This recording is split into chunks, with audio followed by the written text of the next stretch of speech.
குறித்து மத்திய குழுவினர் ஆய்வு செய்து வருகின்றனர். அந்த காட்சிகளை தற்போது பார்க்கலாம்.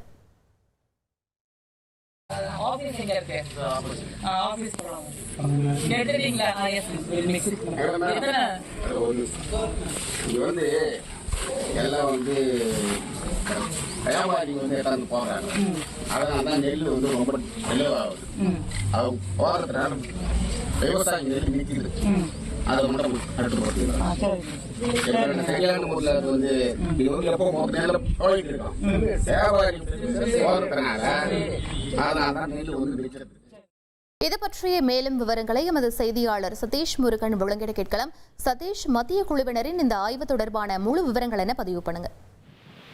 வணக்கம். தமிழகத்துல விவசாயிகளிடமிருந்து கொள்முதல் செய்யப்படும் நெல்லின் ஈரப்பத அளவு என்பது 17% என்பது மெயின்டைன் பண்ணப்படுது. இதுல பாத்தீங்கன்னா இதை தமிழகத்தை பொறுத்தவரையில இது 22% ஈரப்பதமாக உயர்த்த வேண்டும் என தமிழக அரசு மத்திய அரசுக்கு கோரிக்கை வைத்திருந்தது. அதற்கான காரணம் வடகிழக்கு பருவமழை மழைக்காலம் என்பதால் ஈரப்பதம் அதிகரிக்கும் எனவும், அந்த அடிப்படையில இந்த ஈரப்பதம் அந்த 17% மெயின்டைன் பண்ணா மட்டும்தான் மத்திய அரசுடைய அந்த மானியம் என்பது கிடைக்கும்.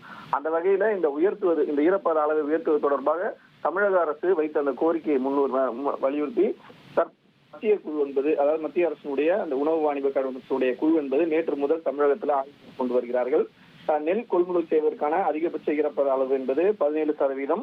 இதையடுத்து இந்த 22% உயர்த்த வேண்டும் என்கிற அடிப்படையில நெல்லின் ஈரப்பத அளவை ஆய்வு செய்வதற்காக 3 குழுக்கள் மத்திய அரசு அமைத்திருந்தது. இந்த குழுக்கள்ல சனி மற்றும் ஞாயிற்றுக்கிழமை, அதாவது நேற்றும் இன்றும் ஆய்வு செய்து வருகிறக்கூடிய சூழல்ல முதல் குழுவானது செங்கல்பட்டிலும் தஞ்சாவூர், மயிலாடுதுறையிலும் நேற்றைய தினம் நடைபெற்றிருக்கிறது. இதைத் தொடர்ந்து தற்போது காஞ்சிபுரம், சூலூர் மாவட்டத்துல இந்த ஆய்வானது மத்திய குழு மேற்கொண்டு வரக்கூடிய சூழல்ல தற்போது இந்த ஆய்வு என்பது திருவள்ளூர் மாவட்டம் தாமரைப்பாக்கம் அடுத்த செம்பேடு கிராமத்தில் உள்ள நெல் கொள்முதல் நிலையத்துல இந்த நெல் ஈரப்பதம் குறித்தான ஆய்வினை மத்திய குழுவானது மேற்கொண்டு வருகிறார்கள். இந்த ஆய்வின் போது திருவள்ளூர் மாவட்ட ஆட்சியர் பிரதாப்பும் உடனிருந்தார்.